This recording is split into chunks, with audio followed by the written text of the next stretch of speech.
Whiz, and I'm trying out our new digital correspondence method for the Thanksgiving break to study a few things. And you can tell it's break time because my hair is all messed up, and I don't care. So anyway, today, just to try it out, to test it, what I'm going to do is I'm going to very quickly just teach you 5 quick concepts or bits of information, and then I'm going to give you a little small assignment which you will return to me. Hello, cat. Time to get out of here. Yeah, you're a good kitty. Time to go. You'll return or reply to me through email. So anyway, and then hopefully, oh, hello, cat. Time to go. You're going to try and just remember this stuff, and then, okay, we're going to ignore the cat. So anyway, the first one is the state of California. We all know it. Well, the important things to try to associate with it, of course, are that it is #1 in the United States for population.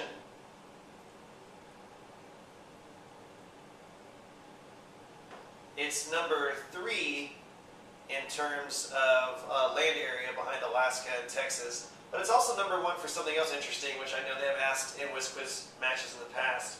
California is also #1 in agricultural production. So they're producing the most goods from farms that are being exported to other states, consumed internally, or maybe even exported to other countries, which is less likely, but possible. So anyway, yeah, California, #1 population, #1 in agricultural production. And then the second concept I was going to talk to you about, I'll go ahead and just leave California up there, is the city of Istanbul.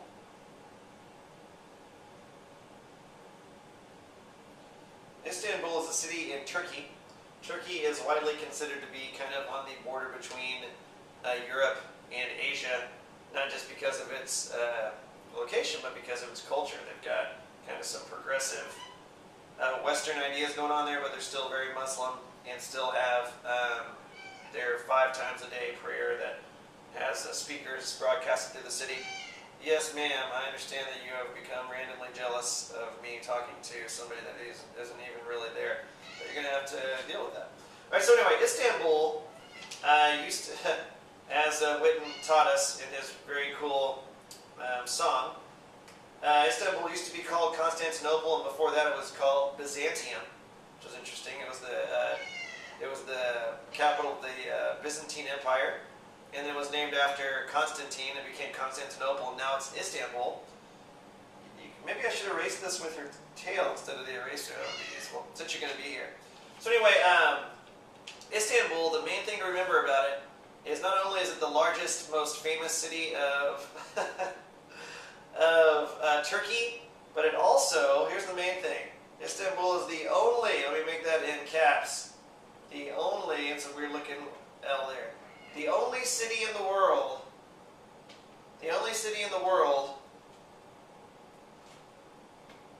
I'm going to quit writing, I'll just tell you, because the cat's getting in my way. Istanbul is the only city in the world that is located on 2 continents. It's obviously not the only country in the world, because we know Russia is split between Europe and Asia. Most of Russia's population is in Europe, most of its land is in Asia, but that's a separate story.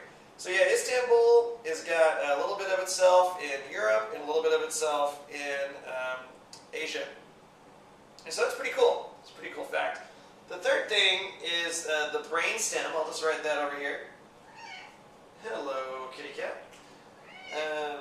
The brain stem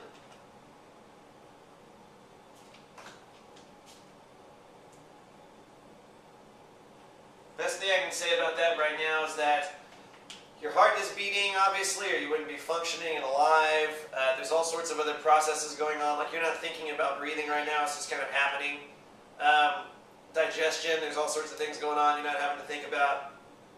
The brainstem controls involuntary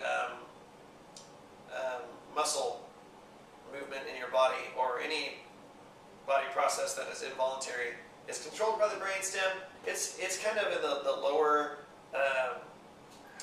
anterior part of your head, at the top of the spinal cord.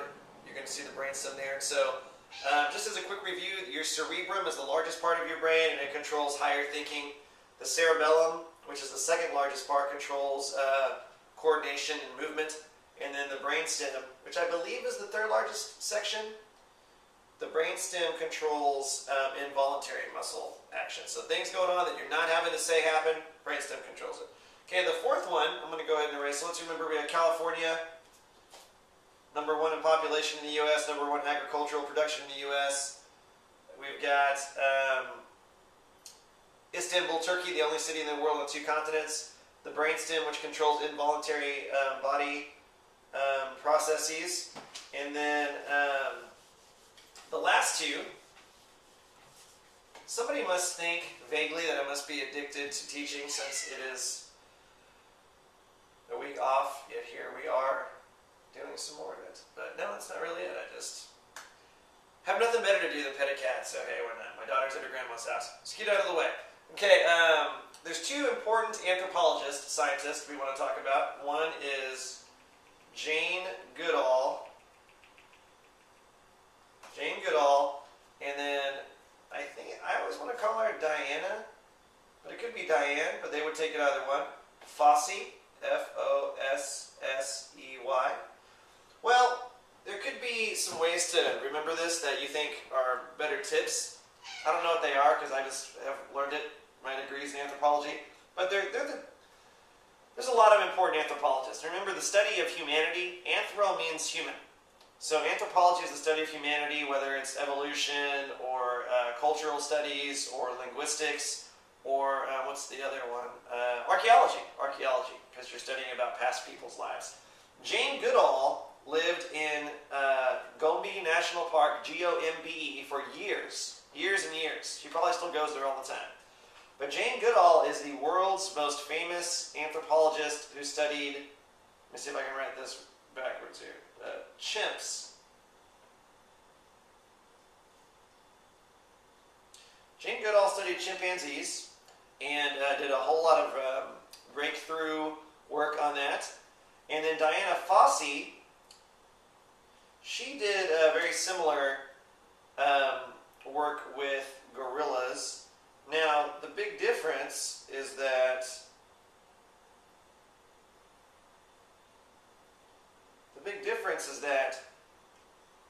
Diana Fossey was located in a very hostile environment because gorilla poaching was a big deal. They were killing the gorillas.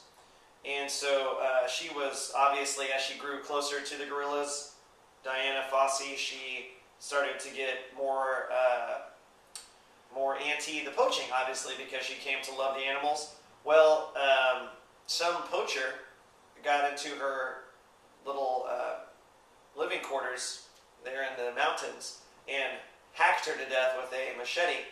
So she was assassinated by a poacher because she was interfering with that. And Jane Goodall is still alive, and I think she lives in England. I know that's her country of origin. But anyway, we don't want to stray too far from that. So remember, Jane Goodall is your famous chimpanzee scientist. Diana Fossey is your famous gorilla scientist. So that's number 4. There's just one more.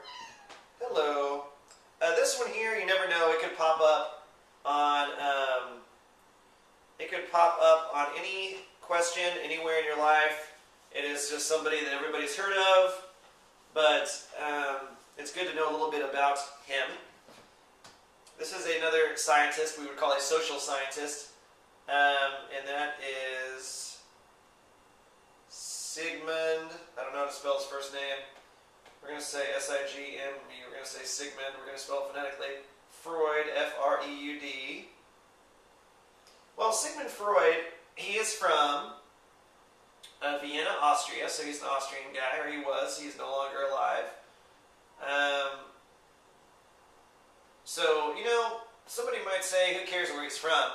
But the reality is, with Whiz quiz questions, it's very likely that they're going to start the question off being like, this Viennan, or this Austrian-born social scientist. And then you're going to say to yourself, well, there's probably not that many famous scientists that are born in Vienna, Austria. And so it would probably do me good to go ahead and buzz in and say Sigmund Freud, which would be logical. Because if they were going to ask something about Sigmund Freud, they would say, they would not start off with a kind of obscure hint, like saying, this Austrian-born scientist. If they were asking about, something he did, they would probably start it off in a different way. But, so yeah, we know that he's from Vienna, Austria, and he was really into a lot of kind of crazy ideas that some people today think were nonsense. But the main ones, he was really into hypnotism.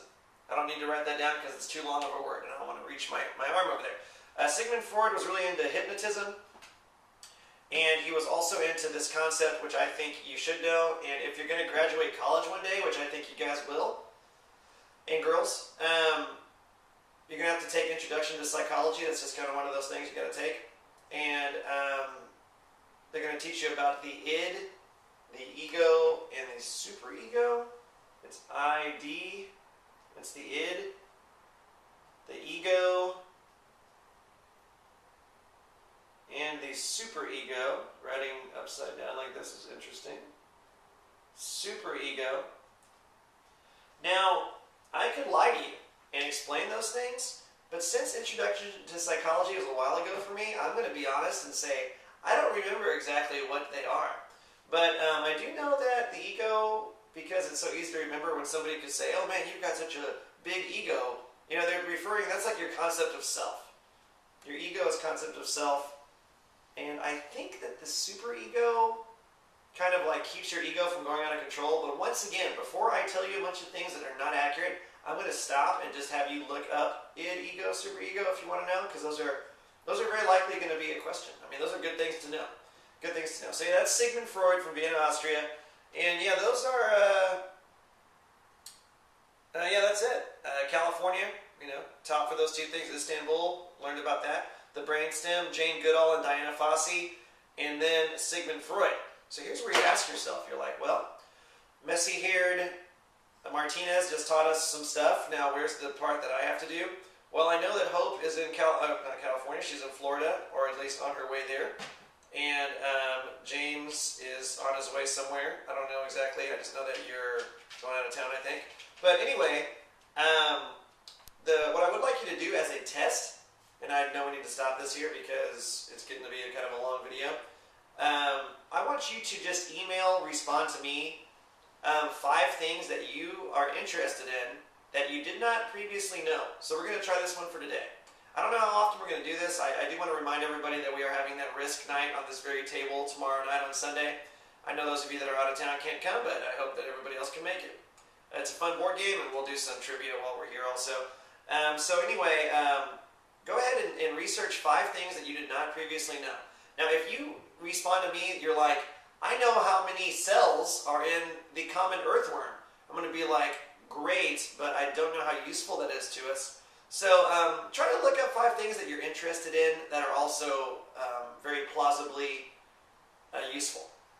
Plausible means likely. So yeah, anyway, find 5 things. It can be about, whatever. It could be, you don't have to stick to your normal category like Reagan. You don't have to look up 5 things about presidents or whatever. Just whatever you're interested in, find 5 things that you didn't previously know about. It shouldn't take you but 10 or 15 minutes to do. Email to me what they are. Give me a brief description. And as always, doesn't matter if it's this stuff right here, something you're reading, something you're learning in class, something you're looking up on your own. Don't just do it on a superficial level because it will enter your brain and then very quickly exit it. Try to really integrate it into who you are and think about it multiple times. Find some applications for it or some tips to where whenever you hear it in the future, you have some way of remembering it. Because that way, really, it will stick, and you'll know it forever. But anyway, I hope everybody has a great day. I hope to see several of you at my house tomorrow. I will email out the coordinates to my place. I'm going to go ahead and set it for 4 o'clock. So my house at 4 o'clock, I'll send an email address out. And once again, if you're traveling, have fun, be safe, and if you're not, then have a great day, and thanks for listening. See you soon.